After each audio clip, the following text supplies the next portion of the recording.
अंदर जाने के बाद ही पता चलता है, और मैं जब अंदर गया तो बता नहीं सकता हूँ बस। अच्छा राकेश जी, कहीं ना कहीं देखा जा रहा है कि भोजपुरी फिल्म इंडस्ट्रीज की जहां बात होती है, तमाम भोजपुरी फिल्म इंडस्ट्री के लोग कहते हैं कि हम एक परिवार है, और इतना बड़ा हादसा हो गया और कहीं ना कहीं एक दूसरे पर शक के दृष्टि से कहीं ना कहीं लोग देख रहा है। आप आए, पवन सिंह भी आए, अक्षरा सिंह भी आई, लेकिन और बहुत सारे चेहरा है जो कि नहीं आए। इस पर आप क्या कहेंगे? सर क्या होता है ना कि आप किसी के पर्सनल लाइफ को कभी बोल नहीं सकते हो, और आपको अधिकार भी नहीं है। उसी तरह मुझे भी अधिकार नहीं है पर्सनल लाइफ को बोलना, लेकिन हाँ, मुझे बोलना मेरे लिए अधिकार है। मैं नहीं मानता हूँ कि भोजपुरी इंडस्ट्री एक परिवार है, और ये बहुत कड़वा सच है। इसको भले डबल चेहरा हमारी इंडस्ट्री का दिखावा है, सबको पता है कि ग्लैमर इंडस्ट्री दो चेहरे पे चलता है, डबल चेहरे पे चलता है, एक दिखाने के लिए और कुछ और बोलने के लिए कुछ और। लेकिन इसी इंडस्ट्री में कुछ ऐसे भी अस्तित्व जीने वाले हैं जो आज तक अपने स्वाभिमान को कभी समझौता नहीं किए, जिन्होंने कभी डबल चेहरे के साथ जिया नहीं, जिनको कभी स्टारडम और हिट फ्लॉप का कोई फ़र्क नहीं पड़ा, जिनको कभी किसी बात को रखने में कोई ताहत नहीं हुई, किसी बात से शर्म नहीं आई। तो मैं इस स्टाइल से जीने में पसंद करता हूँ, और मैंने इस इंडस्ट्री को नज़दीक से देखा है। मैं नहीं मानता हूँ कि ये इंडस्ट्री परिवार है। आकांक्षा दुबे के साथ आपने काम किया कि नहीं? मैं काम नहीं किया हूँ, पता नहीं, तब हो सकता है कि आप काम किए हैं। गाना ब्लास्ट है, चालू हुई है, आपको नहीं जानकारी है, क्योंकि आकांक्षा दुबे का शायद लाइफ का जो सबसे पहला ब्लॉकबस्टर सॉन्ग था वो मेरे साथ ही था। नहीं, मेरा क्वेश्चन था कि आपने काम किया है कि नहीं? बहुत सारा। मैं बोला तो आपको कि मेरा पहला ब्लॉकबस्टर सॉन्ग उन्हीं का था। में रिलेट शुरू नहीं हुई है, हमारा क्वेश्चन ये था। हाँ, मैं जानता हूँ कि आपने काम किया था। जानना ये चाहेंगे कि आकांक्षा दुबे की यदि बात करें तो आप हमें ये बताइए कि आकांक्षा दुबे कैसी लड़की थी? क्या लगता था कि वो सुसाइड करने वाली? मैं जब उनके साथ काम किया था, तो उस टाइम की आकांक्षा दुबे और बात की आकांक्षा दुबे में बहुत सारी चीज़ों का फ़र्क था। उस टाइम जो आकांक्षा थी वो अपने आप को बड़ा करने के लिए बहुत हार्ड वर्किंग कर रही थी, और मैं उसी टाइम की आकांक्षा से सिर्फ मेरी लास्ट बात उसी सेट पे हुई थी। उसके बाद मैं सिंपल सा बोल रहा हूँ, मेरी 3 साल कोई बातचीत हेलो हाय नहीं हुई है आकांक्षा से।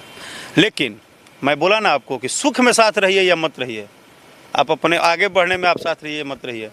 लेकिन जैसे ही उनकी घटना हुई तो उसके बाद से मुझे लगा कि मेरे परिवार का कोई सदस्य चला गया है, और मैं जो व्यक्ति 3 साल तक बात नहीं किया, उस गाने के बाद आप कहीं ढूंढ लीजिएगा दूसरा गाना मेरा शूट नहीं है साथ में।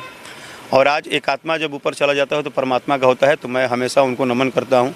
उनकी दुआएं हम लोगों को लगे, उनकी कभी अपमान ज़िंदगी में ना हो हम लोगों से, हमसे खास करके कभी ना हो सकता है। लेकिन उसके बाद एक भी काम ना करने के बाद जब ये घटना पता चला ना भाई, तो मुझे लगा भैया कि परिवार का कोई सदस्य तो हिल गया, और दुनिया कुछ भी बोले बहुत फील होता है जब कोई अपना जाता है तो। और उसके बाद मैं उसी तरह से खड़ा हूँ जिस तरह से उस घर का हर सदस्य खड़ा है। आज आकांक्षा दुबे के परिवार से आप मिले, माता जी से भी मिले, जिस तरह का दृश्य वहाँ देखने को मिल रहा है, आकांक्षा दुबे की माँ या उनके परिजनों को किस तरह से राकेश किस तरह सपोर्ट करना चाहिए? देखिए, एक चीज़ तो क्लियर हो गया, जो उनकी माँ बार बार बोल रही थी, उनकी माँ वहाँ से लेके मुंबई के फैमिली ग्राउंड से लेके और गाँव तक का ग्राउंड देखने के बाद ये पता चल रहा है कि उस माँ को हर एक बच्चे का सपोर्ट चाहिए, क्योंकि वो माँ टूटी हुई है, उसके पास पैसे भी नहीं है। जो आज उनके घर का हालात देख के लगा, द्वार पे 2-3 गाय बना था, वो दूध का कारोबार होता है, जो जिस तरह से समझ में लोगों ने मुंबई में बताया, शायद इनके गांव के लोग जानते होंगे।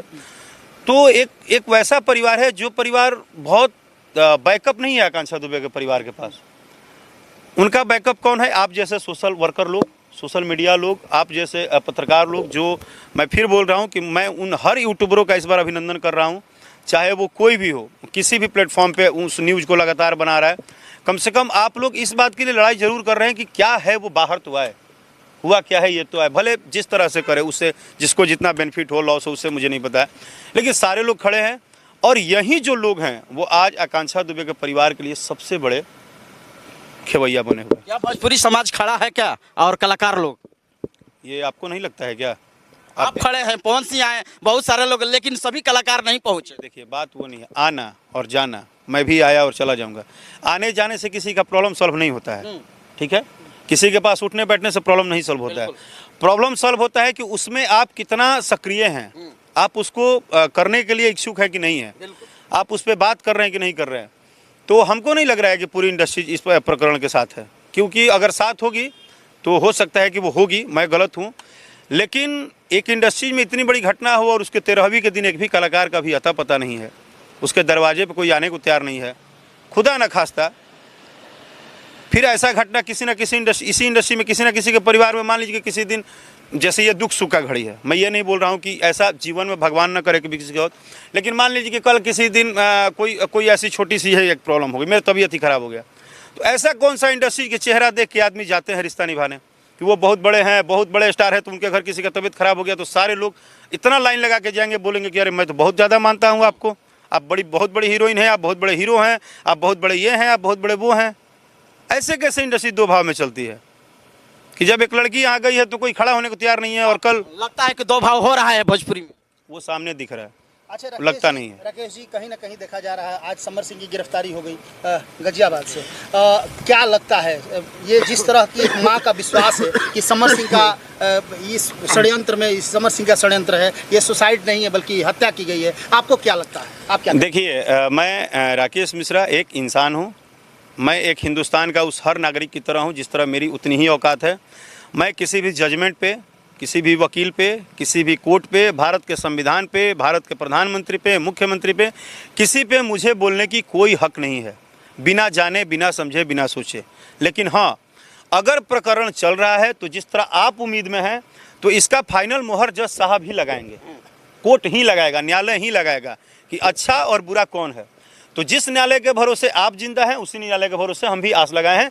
वो 40 करोड़ लोग आस लगाए हैं, भोजपुरी सुनने वाले, वो सारे लोग आस लगाए हैं कि आखिर इसका हाँ प्रकरण तो कुछ है जिसको हर लोग जानना चाहता है।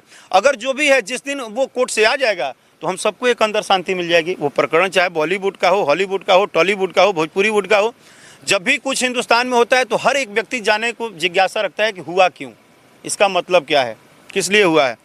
तो वो एक खुद भी कलाकार हैं, वो एक बहुत बड़े नाम हैं, तो उनके बारे में मैं कोई ऐसी टिप्पणी नहीं कर सकता हूं क्योंकि वो सारी चीज़ें न्यायालय के पास है।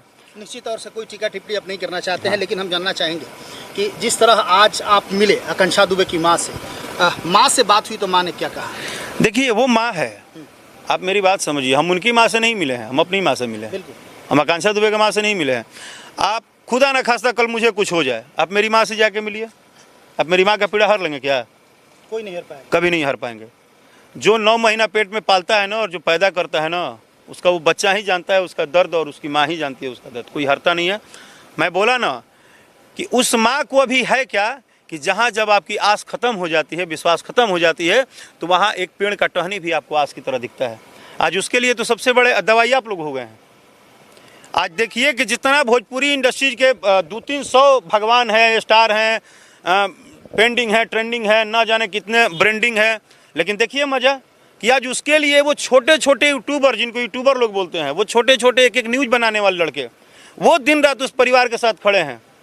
लेकिन भोजपुरी का 70% चेहरा चमकाने वाले और टीआरपी के लिए मार डिंग डोंग दुनिया जहान दिखाने वाले कहाँ हैं? गायब है।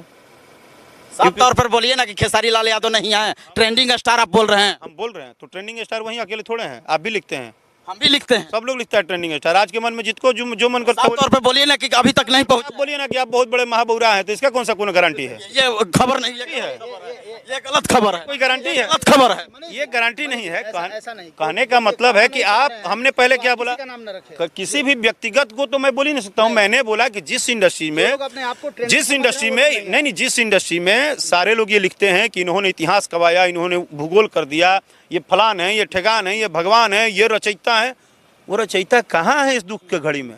मैंने तो इसकी बात की, मैंने तो ये बात ही नहीं किया। कहीं एक राज है, हाँ, क्लियर नहीं हो पा रहा है। नहीं, कहीं ना कहीं ये है कि जैसे हर एक विधा का परिवार होता है, उसी तरह कलाकारी का एक परिवार है। आप अच्छे हो, बुरे हो, आप मेरे से बहुत नाराज हो, लेकिन दुख के समय में सबको एक साथ इसलिए खड़ा होना चाहिए कि ये दुख किसी को नहीं छोड़ता है।